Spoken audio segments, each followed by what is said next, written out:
Welcome to Upticks with Jake Falcon, founder and CEO of Falcon Wealth Advisors. In this podcast, we help high net worth individuals overcome financial complexities.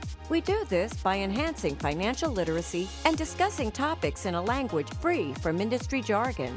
Join us as we help explain exactly what having a solid financial plan means, as Jake draws from years of experience in helping hundreds of individuals get financially organized and focused on their goals.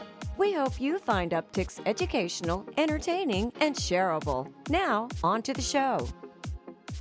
Welcome back to the show. This is episode 258, Women and Wealth. Cory, thank you for joining back on Upticks. Thanks for having me back on the show.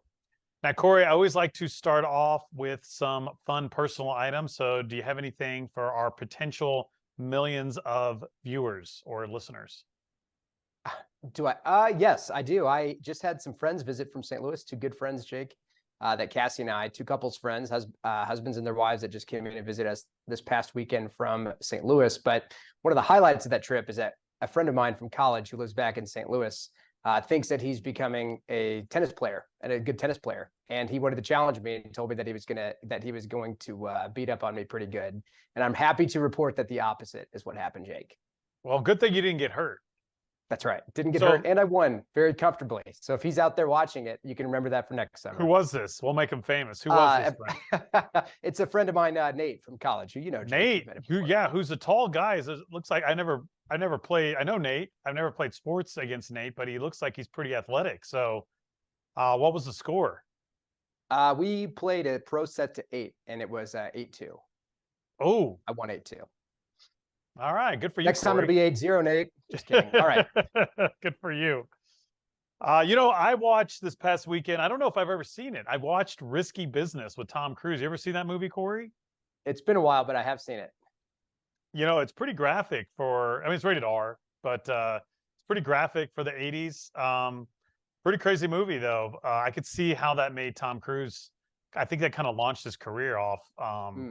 He got really popular after that one, but pretty good movie. I also watched something on Netflix. It was disturbing. Rachel and I watched this series. We binged it about how to start a cult. Have you seen that one? No, I have not.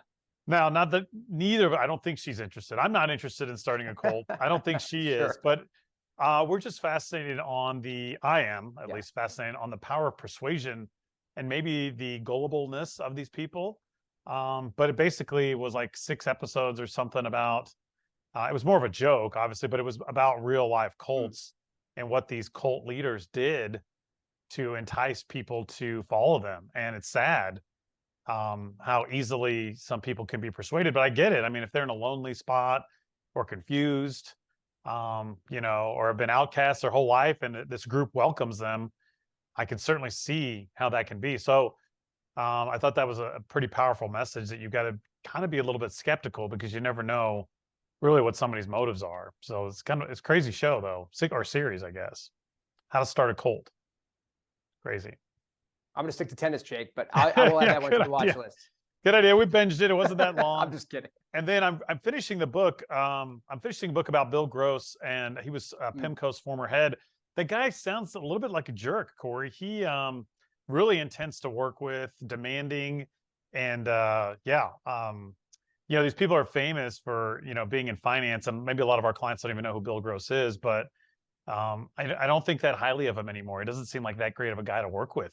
And so I guess that's a lot of bosses. But anyways, learning a lot from this book and how not to be. Good news is I already knew a lot of it, but it's crazy some of the stories and the way this guy acts. And you're talking about millions and millions and millions of dollars these people are managing, and they're acting like fools, or very inappropriate, or very just demeaning to the people around them. And it's like, I wouldn't give my money to someone to invest if I knew that they acted that way personally. It's kind of where I'm going with that. And so anyways, good news is, Cory, we don't use products, so we don't have to worry. That's right. So just read the books. Right. Yeah, I like it. Before we get into today's topic, I want to thank all of you for tuning in and listening and reading. Upticks subscriber count and downloads continues to grow. If you think it's thumbs up worthy, we'd appreciate it. A 5-star ranking is also nice. And if you want to leave a review in Apple iTunes, I think you can do that there, Cory. So again, continue to share and like our content. We're doing this to enhance financial literacy because ultimately it's about our clients and what their financial plan means to them. Today's topic is an important one, Cory. We want to talk about women and wealth. I think over the last decade, during both of our careers, this subject has become increasingly popular. And you're seeing more and more advisors carve themselves out as quote unquote experts in women wealth management. And I've got a little bit of a pet peeve here to stick up for women is that I don't think women should be a niche or a target market per se. I think they're human beings, and there's all different types of women, just like there's all different types of men. I don't see a lot of financial advisors saying they specialize in working with men. And maybe the argument is that most men have traditionally worked with male advisors or whatever, but I don't see it that way, Cory. I definitely see the trends are here that more women are wealthier probably than they were 50 years ago. More women stand to inherit more wealth, and women are living longer. And maybe that's kind of the trend, is that more and more women are now being involved in the financial decisions, whether they're married or going at it alone. But I just want our audience to understand that we want to treat all humans as humans.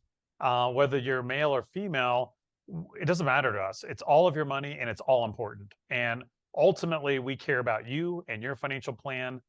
But for today's topic, I think I wanted to go, or I didn't think, I want to go into some areas that I think are pertinent, certainly for women, but also pertinent for everybody. So whether you're a man or a woman and you're watching or listening to this episode, I think there's some definite some information that you can learn from in today's show.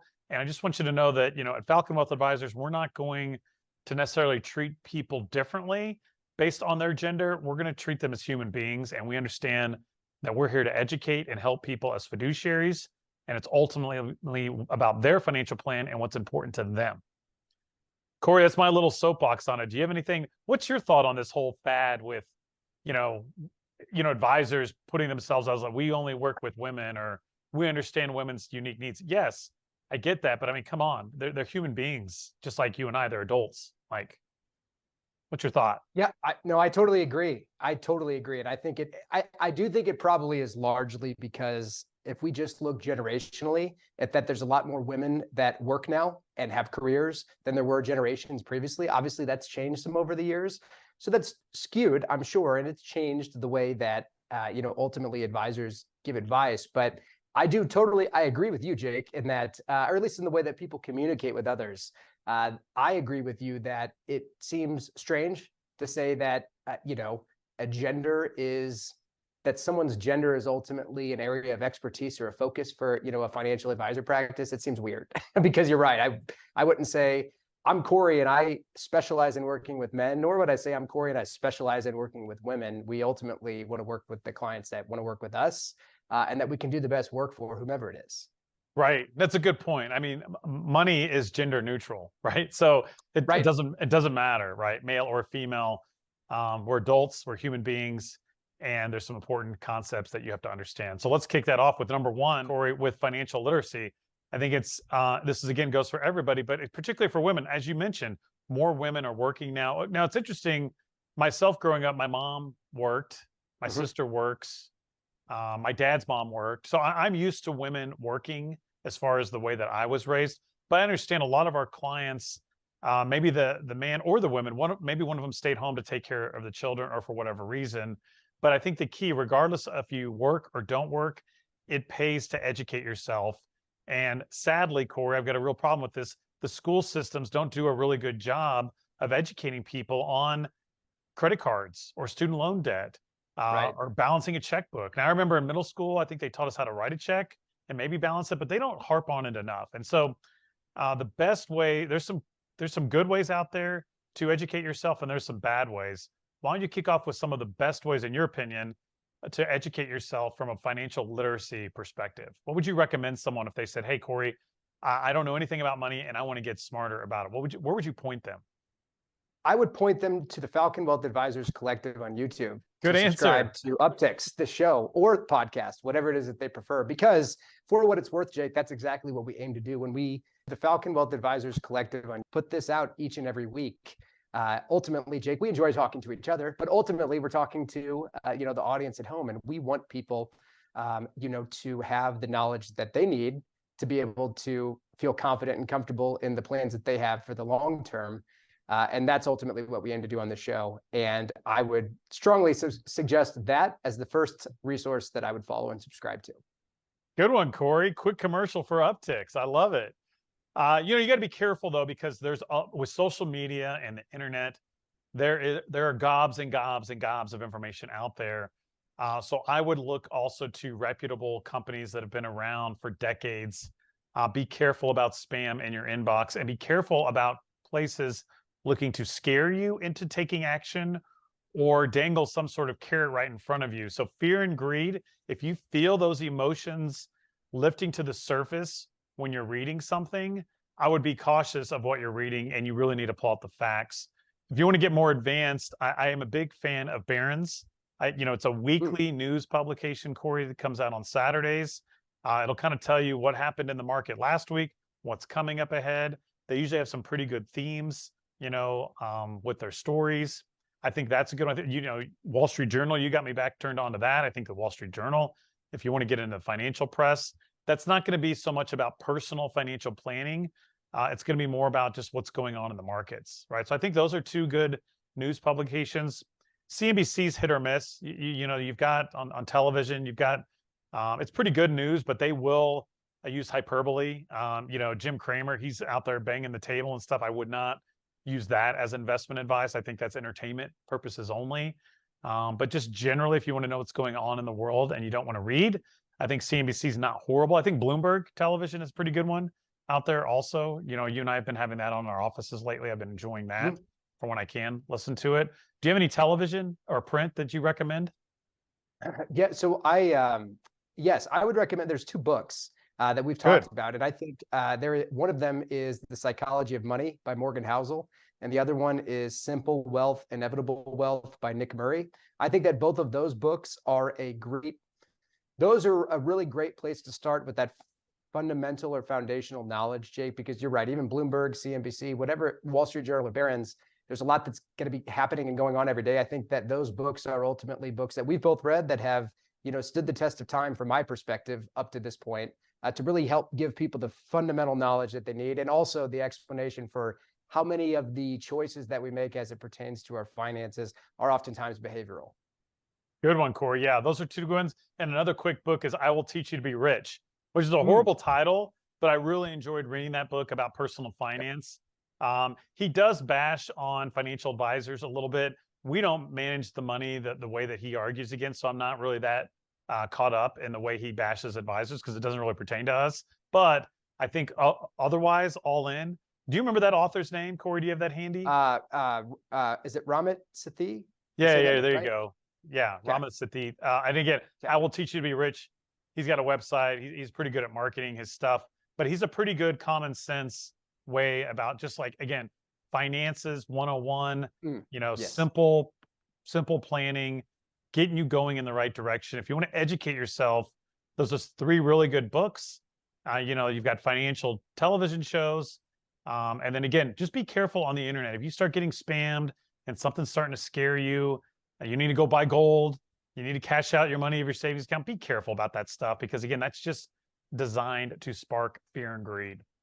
Good. So that's I have one more quick bonus one, ahead. Jake. I'm sorry. I didn't mean to cut you off. I have one more quick bonus one. The financial diet. You've seen that before, haven't you? Oh, yeah. Jake, on YouTube. And I know that particular company it's largely, I know the CEO of the company is a female, and I think it's largely the staff as well. But I've found there's all kinds of stuff that's published there, but I found it to be useful. Yeah, they are great. And again, I'm not worried about the gender here, Cory. So whether they're male or female, sure, doesn't matter to me. I care about the content and the education piece. And again, you're right, that one's not bad. I'd be careful of the Dave Ramseys and the Susie Ormans, and this is why. I think, generally speaking, they're not horrible. The problem is, in my opinion, they are far too quick to give advice via their outlets. And I don't think advice should be given in that forum. I think advice is far too more personal. So the things that we're recommending are really general kind of directions. not saying, do I get a mortgage or do I pay it off? Or do I quit my job? When do I retire? I feel like people like Dave Ramsey and Susie Orman, they're very dangerous because they're saying things that some people are taking action on that might not make sense for them. So I would not take advice when you're looking to educate yourself. You're just trying to become familiar with the way banks work and the way investing works and the way compound interest and debt. That's what we're talking about here, is just educate yourself on the fundamentals, like you said, Cory, and the basics, so that you can build a foundation and then get some good advice, personal advice after that. But again, don't seek advice from these big outlets. Just educate yourself, just learn, just soak it in a little bit. Spend 15 minutes a day, right? Follow CNBC on Twitter or Instagram, right? Just try to soak in a little bit of it, take some education. But again, I would not take action based on anything you read or hear. You want to sit down with the wealth advisor and crunch the numbers on your plan before you really do something. All right, good, Cory. Moving along. What's number 2 in our 4 tips here for today? So we have consolidate and automate, which is thinking about working with, multiple advisors or multiple banks, or, getting things consolidated and automated. And I think, from my perspective, oftentimes simple is not always a bad thing. A lot of times it's a good thing in terms of consolidating assets and keeping track of where everything stands and, ultimately what you have and what's working for you. Same holds true for automate. We talked a little bit a moment ago, Jake, about how behavior is really what drives a lot of what happens in the markets. We talk about fear and greed, everything else in the market. Ultimately, I do think that getting things consolidated in one place, ideally with a fiduciary advisor, or even if you're managing things yourself, having things not spread out all over the place, but also ensuring that you have your savings and oftentimes for some people, bill pay automated the way that it ultimately automated to ensure that it still happens the way that it should to keep you on track. Right. And I just you got to be aware of the FDIC limits, right? So I'm not telling you to have $1 million in one bank account or something like that. So you want to be aware of that. But having Microsoft, Cory, in 10 different investment accounts doesn't mean you're diversified. So neither does having cash in 10 different banks, right? Obviously, you want to stay below the FDIC limits just for your protection. But that's what we're getting at here. So consolidate where you can, automate. Bill pay, I'm not a big fan of automating bill pay, Cory. More about automating savings, really, because bill pay can be a little tricky. There's so much fraud and corruption out there. If you want to automate bill pay, I guess. I don't really automate bill pay that much. Maybe some small. I retract that comment, Jake. I don't even do that myself. I retract it. Why'd you say it? Savings, not bill pay, savings. So yeah, I love to automate savings though, because that's where people really get in trouble, is they'll forget to save. So again, automate, consolidate. One of our really neat features of the financial planning software that we use, Cory, and the software is called eMoney, is that it actually will allow you to link up all your different bank accounts, investment accounts, 401ks, Roth IRAs, all that stuff into eMoney. So you have one login and you can see everything. So it's okay to have, a few different bank accounts, a 401k, whatever. I'm not saying to have it all in one account, literally, but consolidating can also mean just having one place where you can review everything, because you do want to be vigilant and check those account balances regularly, because that's how you can protect yourself from potential theft or fraud, or maybe even the bank just makes a mistake. So again, being able to check in on your accounts frequently, at least a few times a week, I would recommend. That way you know where your money's at and approximately how much you have. If you use a program like eMoney to do that, it can make it a lot easier. That's good. All right, good, Cory. So let's go into number 3. Yeah. I think this is important. This could probably be an episode all into itself, but our recommendation is to be open with your partner and private with strangers. In my opinion, money shouldn't be off limits in a relationship, but nor should it be your neighbor's business. A good quick rule here is if you share any expenses, you should share your bookkeeping, right? So like you and Cassie are obviously married. I'm assuming you guys share in some of your household expenses, or at some point did. So then I think it makes sense for you guys to know roughly how much you have or how much you make, right? Right. But, yes. Your next door neighbor, unless you're in business with them, you're not sharing that. So they probably don't need to know how much money you have or how much you make, right? Or if I know you're married, Cory, but if you're dating someone and let's say you're not sharing in the expenses yet, then I don't think they need to know how much money you have or how much money you make. So again, but if you're sharing the books, I don't think money should be taboo. I think for years, and it might still be that way, Cory, that money is one of the number one causes of divorce. It doesn't need to be this horrendous, difficult thing. And if, there's income inequality in your household, there's something wrong with that.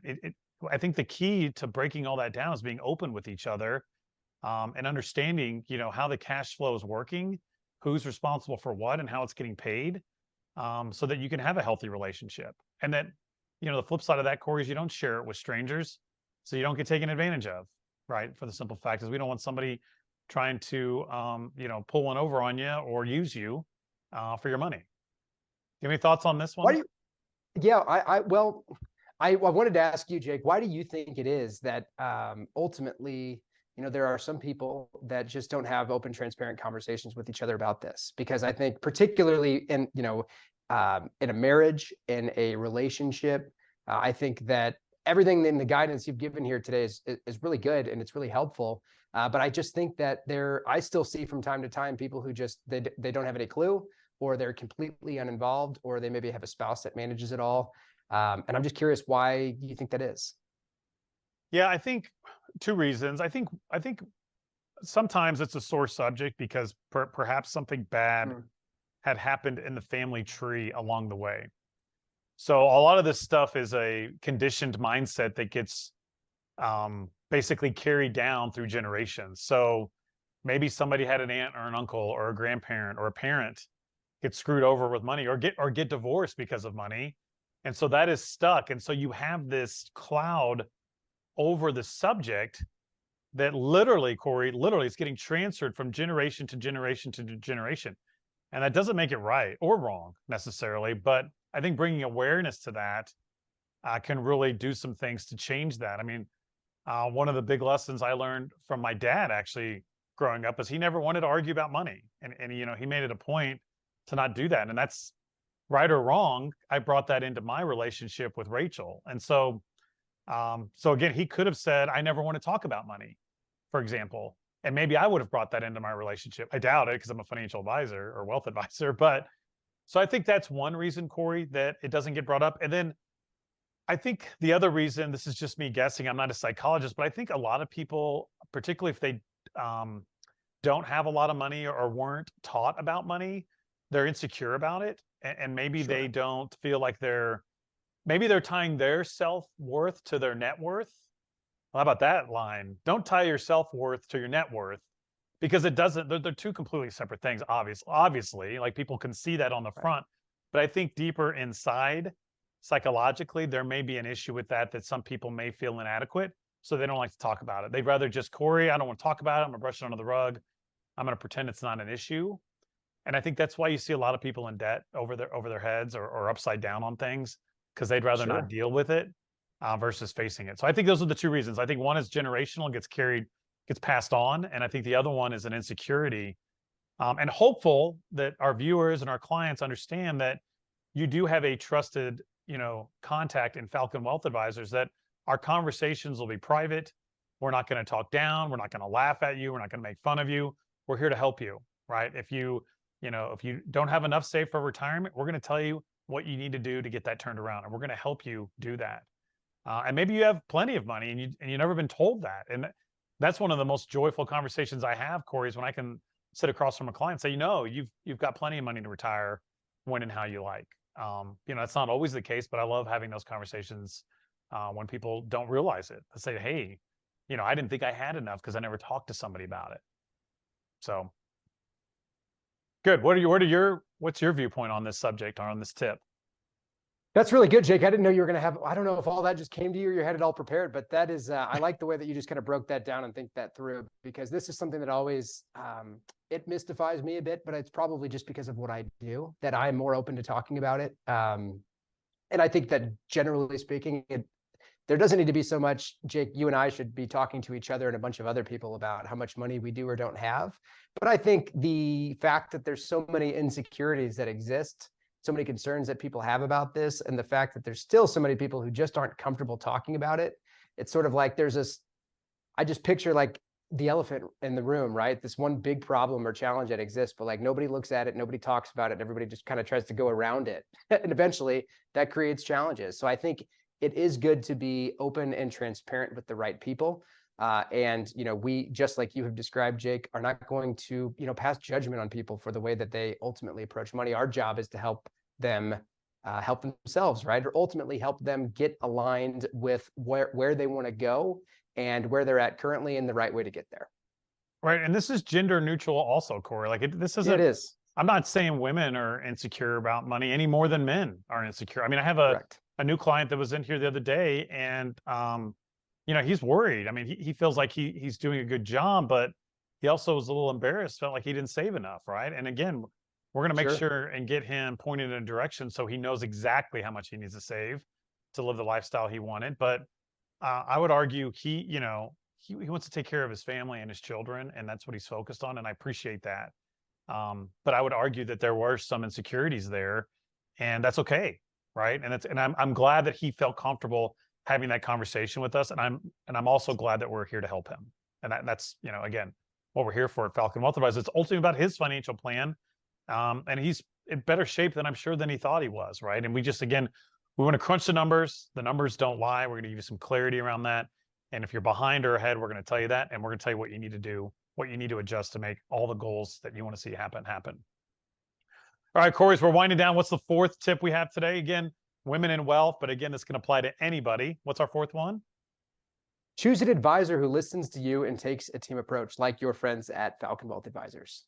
Another pet peeve of mine here, Cory, is a lot of these advisors out here talk down to women, talk down to men, talk down to their employees. They think because they've got gray hair and they've been doing this for 35 years, they know everything. I don't like that. I get so fired up when I have a new client come in and say, my advisor never calls me back, or they tell me I don't have enough money, or they talk down to me, or I don't understand them. That's nonsense. You don't need to be working with somebody like that. Like you said, your friends at Falcon Wealth Advisors, I think you and I are relatable, down to earth, normal people. We're not sitting up here high and mighty. And even more important than that, Cory, we've got a team. So we've got many people on our team that are here to listen, give advice, crunch the numbers, and help our clients. And so not only are you working with somebody who will be empathetic and listen to you and yourself and myself, we also have surrounded ourselves with a smart team that also cares and will take the time to listen to what's important to you. And so just, if you're listening or watching this or reading this and you don't really think your advisor is listening to you or talks down to you or doesn't have a team, maybe it's time for you to reach out to Falcon Wealth Advisors and get a second opinion, because we think that's crazy, and that you should have an advisor that takes the time to listen to you, has a team, is empathetic, and understands your unique situation and helps you achieve your goals. All right, what a good episode. So again, women in wealth, I get it. We want to be there, but we want to be there for all human beings, Cory. We want to be there for men and women. We don't think women should be singled out as a target market or a niche, just like I don't think men should be singled out as a target market or niche. Everybody has, their own challenges and their own goals, and we just want to help them with those challenges and with those goals. Any parting comments as we wrap up today, Cory? You've summed it up well, Jake. I will look forward to our next conversation, but I've got no comments to add. I think we've covered it. All right. Well, thank you, Cory, for joining me. I'm glad you're out there on the tennis courts, and thank you all for tuning in to another episode of Upticks. As always, if you have any questions for our team, you can simply email service@falconwealthadvisors.com. Thank you again, and we hope you have a great day. Thank you for listening to Upticks. Click the subscribe button to be notified when new episodes become available. Also, be sure to visit our website, falconwealthadvisors.com, and click the Contact Us button if you'd like to meet with Jake and his team.